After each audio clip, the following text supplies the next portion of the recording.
लेकिन एक चीज तो मैडम माननी पड़ेगी कि पाकिस्तान ने न्यूक्लियर वेपन्स बना के बहुत अच्छी, आज हम सिक्योर हैं because of the nuclear weapon, वरना अदरवाइज हमारी इनसिक्योरिटी का कोई हाल नहीं। आप जस्ट इमेजिन करें कि प्राइम मिनिस्टर मोदी या डॉक्टर जयशंकर या अमित शाह साहब या राजनाथ सिंह साहब आए रोज कहते हैं हम कश्मीर ले लेंगे, कश्मीर हमारा, ये करेंगे वो करेंगे, but they can't do it. अभी रिसेंटली भी ये इलेक्शन कैंपेन के अंदर भी बातें यही हो रही हैं कि जी हम कश्मीर ले लेंगे। अच्छा, कह सकते हैं, कर नहीं सकते। करना, कहना आसान है, करना मुश्किल है। अभी बहुत सारे टीवी स्टेशन में इंडिया में ये बहस हुई, भाई कब लेंगे कश्मीर, कब जाएंगे, हमें बताएं। आप बार बार शोर डाल रहे हैं, सवाल हुए हैं कांग्रेस बीजेपी के, आप ये कह रहे हैं कश्मीर जाए ना ले, तो कैसे आके ले, लड़ना पड़ेगा, लड़के लेना पड़ेगा। अगर लड़के लेना पड़ता तो पाकिस्तान लेना, तो हम जारी बात है वो ये नहीं कुछ ऐसा करते बिकॉज उनको पता है कि न्यूक्लियर वेपन मिसाइल पार है, लड़ना पड़ेगा, लेने के देने भी पड़, बहुत कुछ हो सकता है। दूसरी है कि हमने ये न्यूक्लियर वेपन देखिए, हम एक सिक्योरिटी, तो सिक्योरिटी स्टेट अपना जो ज्यादा पैसा लगाती है वो सिक्योरिटी पे लगता है, वो ह्यूमन डेवलपमेंट पे नहीं। हमारे रिसोर्सेज कम है, तो जो रिसोर्सेज कम होते हैं वो ज्यादा के सारे सिक्योरिटी पे लग जाते हैं और इंसानों के ऊपर पैसा। और हमारी फिर दूसरा ये भी है कि मैडम हमारी जो पॉलिटिकल गवर्नमेंट वो कंसिस्टेंट, हमारे इलेक्शंस देखिए ना 1947 में आप आजाद हो इंडिया, आप 1951 में कॉन्स्टिट्यूशन भी है आ जाता है, इलेक्शन भी हो जाता है, वो एक डगर पे चल, वो अपनी डेमोक्रेसी कॉन्स्टिट्यूशन की रिस्पेक्ट करते हैं, हम नहीं रिस्पेक्ट, हमने अपने कॉन्स्टिट्यूशन की परवाह नहीं की, ना ही कॉन्स्टिट्यूशन बनाया।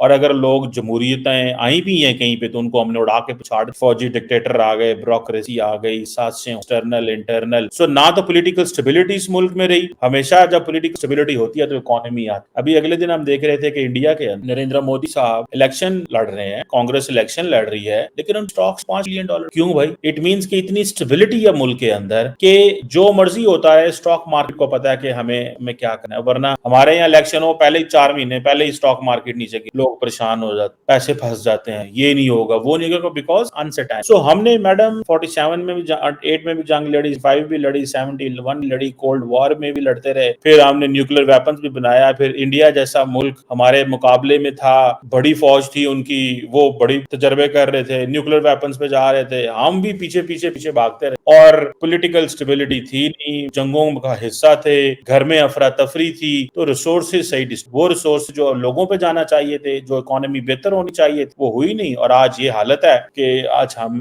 जान के लाले पड़े हैं, कभी एक मुल्क कभी दूसरे मुल्क। मैं देख रहा था अंबानी साहब जो है वो अफ्रीका में पैसा लगा रहे हैं, यही इंडिया के बिलियनियर्स पाकिस्तान में पैसा लगा रहे होते हैं, उनको पता होता है नियरेस्ट मार्केट आउट। बिजनेसमैन ने तो फायदा उठाना होता है, बिजनेसमैन को तो पैसे से गर्ज होती है, बिजनेसमैन को तो इस चीज से गर्ज नहीं है कि पैसा मेरा कहाँ जा रहा है। तो वो घाना में 5G देंगे, लेकिन पाकिस्तान में तो 4G चल, बल्कि 1.5G चल रहा है जो मेरे इलाके में, आपके इलाके में दोस्तों 5-4 चल रहा हो, हमारे इलाके में तो फाइबर ऑप्टिक भी नहीं चलती। सो द पॉइंट इज के हमें ये चीजें जो है वो मार गई। अदरवाइज न्यूक्लियर वेपन बनाना अपने दिफा के लिए, दीज आर नॉट, वो जिसे कहते हैं ना कि पाकिस्तान के पास कोई चॉइस नहीं सिवाय नहीं, न्यूक्लियर। मगर सर अब बात तो सारी यही है ना कि ये जो कहा जाता है कि हाँ जी न्यूक्लियर पावर है और बार बार धमकियां दी जाती है दूसरी कंट्रीज को, जो किसी और कंट्री से कम ही ऐसा सुनने में आता है। लेकिन आपने जैसे बात की कि जी पाकिस्तान जो है वो क्योंकि भारत ने बना लिया तो जी हमने भी बना लिया, सब कुछ हो गया, ठीक है सही है। लेकिन फिर भी सर वो जो कश्मीर की बात आपने की कि जी वो कश्मीर ले नहीं सके, तो सर 4 जंगें तो हमने भी लड़ी है, हम भी तो बार बार कश्मीर पर दावा दायर करते रहते हैं कि जी वो कश्मीर जो है वो भी हमारा हिस्सा है, हम उसे ले लेंगे। हमने भी कई बार ये बात की है, हम बार बार वहां के लोगों को उश्काते भी रहते हैं कि जी मतलब वो खड़े हो जाए अपने लिए, हम उनके साथ खड़े। उनकी स्टेटमेंट तो पाकिस्तान की तरफ से भी जाती रही है, 4 जंगों के बाद ना बोले सके ना हमले, तो है ये नहीं। देखिए सिंपल सी बात है, जंगें तो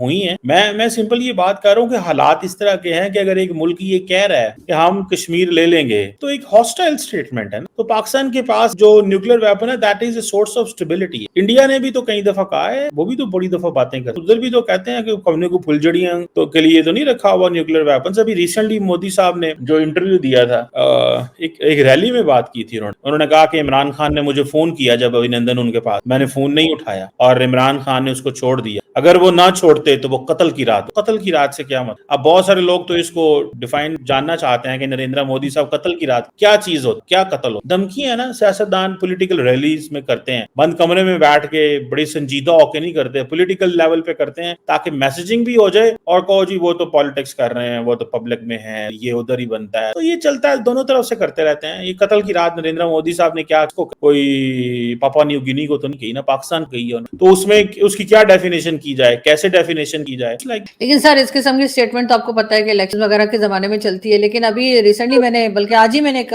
वीडियो क्लिप देखा फवाद चौधरी साहब, तो आप भी उन्हें जानते हैं, मैं भी थोड़ा बहुत जानती हूँ, थोड़ा बहुत वो भी मुझे जानते ही होंगे यकीनन। तो मैं आपसे पूछना चाह रही हूँ कि उन्होंने उस क्लिप में कहा कि जी जो वोटर्स हैं, भारत के जो वोटर्स हैं, वो नरेंद्र मोदी जी को हरा दें और उनके बजाय चाहे राहुल गांधी को ले आए, चाहे अरविंद केजरीवाल को ले आए, ममता बनर्जी को, किसी को भी ले आए, इसलिए कि मोदी जी जो है वो बड़े कट्टर हैं और कट्टरपंथी जो है वो भारत में फैल रही है। क्या पाकिस्तान में कट्टरपंथी नहीं? आपको नहीं लगता? अभी जो रिसेंटली सरगोदा का जो वाकया हुआ है उससे पहले भी चर्चेस जलाए गए थे, पाकिस्तान मंदिर भी तोड़े जाते हैं, और अभी भी क्रिश्चियन जो थे उनको जिस तरह से मारा पीटा गया है और जो कुछ हुआ है, तो वो कट्टरपंथी हमारे पॉलिटिक्स को हमारे यहाँ नजर क्यों नहीं आती? और दूसरे के इलेक्शन में जाकर इस की स्टेटमेंट देना कि उनके वोटर्स को आप मिसगाइड कर रहे हैं, या वट एवर आप अपना कोई आइडिया दे रहे हैं, अगर मिसगाइड का वर्ड ना भी मैं यूज करूँ, आप उनके वोटर्स को अपनी तरफ से आइडिया दे रहे हैं कि उस पार्टी को वोट ना दें, उस पार्टी, क्या ये सही? देखिए, पहली बात तो ये है कि largely it's all about politics, ये सियासत है, ठीक है जी।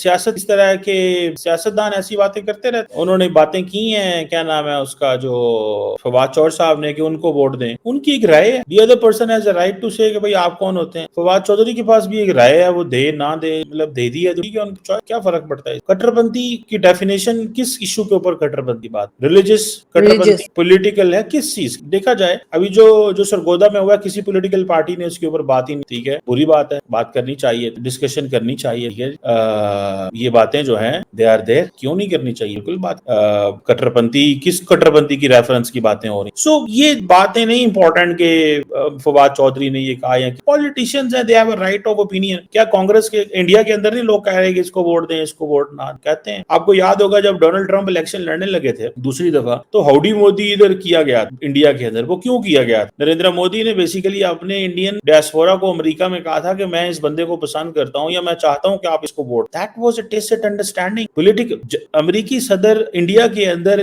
आके रैली करेगा स्टेडियम के अंदर, किस लिए? कोई उनका क्या काम है? उनका काम है तो वो दिल्ली एयरपोर्ट उतरेंगे, वो कहीं ऑफिस जाएंगे, मुलाकातें करेंगे, निकल जाएंगे, लेकिन वो पॉलिटिकल रैलीज करते हैं क्यों? To give a message to वो जो 3-4 मिलियन इंडियंस हैं अमेरिका के अंदर, कि ये बताया जाता है कि इंडियन और अमेरिका के जो ताल्लुकात हैं वो ट्रंप साहब की वजह से अच्छे होंगे। सो ये एक अंडरस्टैंडिंग दी जाती है। जय हिंद दोस्तों, स्वागत है आप सभी का हमारे चैनल पर। आप देख रहे हैं इंडिया वेब न्यूज। दोस्तों, आपने सुना कमर चीमा को। कमर चीमा कह रहे हैं कि भारत सिर्फ धमकी देता है, वरना अभी तक अगर उसको पीओके लेना होता तो ले होता, लेकिन वो डरता है कहीं ना कहीं पाकिस्तान से, क्योंकि उसने जो परमाणु हथियार रखे हुए ना, और यही कारण है कि भारत अभी तक पाकिस्तान के ऊपर हमला नहीं किया। कल मैंने एक वीडियो डाली थी, आपने देखी होगी। ईयर वाइज उन्होंने बताया कि 1949 से लेकर कारगिल तक सिर्फ और सिर्फ पाकिस्तान ने सबसे पहले उंगलीबाजी करने की कोशिश की थी, लेकिन इसके बावजूद भारत ने जवाबी कार्रवाई, और अगर जवाबी कार्रवाई की है तो सिर्फ और सिर्फ अपने बचाव के लिए। लेकिन पाकिस्तान ने हमेशा से ही एक तरह से भारत के अंदर दखल अंदाजी करी है, चाहे वो कश्मीर में आतंकी भेजने की बात हो, चाहे वो कारगिल जैसे युद्ध की बात हो, लेकिन इसके बावजूद इनको समझ में नहीं आता। अगर इनको लगता है कि ये परमाणु सक्षम है तो भारत भी है भाई, लेकिन भारत ने कभी भी वो दमखम नहीं दिखाया। आपके पास उतनी सेना नहीं है जितनी हमारे पास सेना है, आपके पास उतने हथियार नहीं है जितने हमारे पास हथियार है। जिस वक्त भारत की सेना सबसे ज्यादा थी उस वक्त आप परमाणु सक्षम नहीं थे, लेकिन भारत ने कभी भी अपने पड़ोसियों के साथ में इस तरह का व्यवहार नहीं किया, जिसका चूरन आपने हमेशा अपनी जनता के सामने बेचा है। और आज भी अगर आप सोशल मीडिया पर बैठकर कमर चीमा साहब इस तरह से बातें करते हैं ना, तो सच में यार आज अभी भी आप वहीं जी रहे हैं, आपको सारे फैक्ट्स पता है, उसके बावजूद आप ऐसी बातें कैसे कर सकते हैं, वो समझ से परे। आप पता नहीं अचानक से किससे इन्फ्लुएंस हो जाते हैं कि वही बातें आकर बोलना शुरू कर देते हैं। आप तो हकीकत जानते ना, आप तो एक पत्रकार हैं, लेकिन उसके बावजूद आप ऐसी बातें करते हैं, ये हमारे समझ से परे है। कि आप जैसा बंदा, आप बोलते हो ना कि आप एक पॉलिटिकल स्टूडेंट हो और आप कॉलेजेस में जाकर पढ़ाते हो, आप आने वाली जनरेशन को ये शिक्षा दोगे, इस तरह की शिक्षा दोगे कि आज हम बचे हुए हैं तो सिर्फ अपने परमाणु के कारण, वरना भारत हमको खा लेता। भाई साहब, जब आप परमाणु सक्षम नहीं थे तब भी भारत ने आपको खाया नहीं है और ना आगे खाएगा, और जिस दिन खाना होगा ना चुटकियों में खा जाएगा, आपको पता नहीं चलेगा। कैसी बातें करते हैं आप लोगों का क्या कहना है कमेंट करके बताएं। चैनल पर नए हैं तो चैनल को सब्सक्राइब जरूर करें।